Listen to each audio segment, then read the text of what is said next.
Sur les contacteurs, vous allez trouver des indications. Donc ici, vous avez une indication 50 volts 60 Hz, 24 volts, 50 60 Hz, c'est la fréquence de fonctionnement, et 24 volts, qui est la tension du courant alternatif. Ça veut dire que cette bobine fonctionne en alternatif. Il existe bien sûr des bobines 24 volts continues.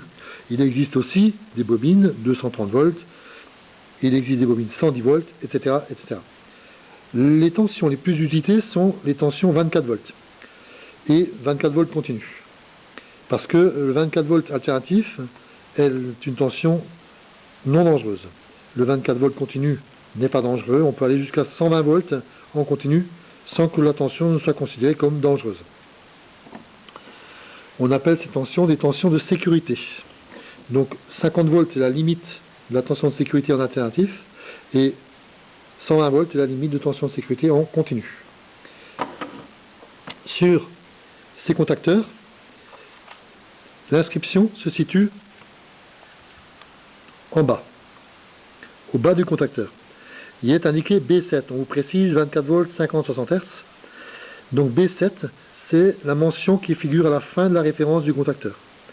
Donc ce contacteur est un contacteur de type LC1D09 B7. Ce n'est pas écrit ici, c'est écrit sur la bobine.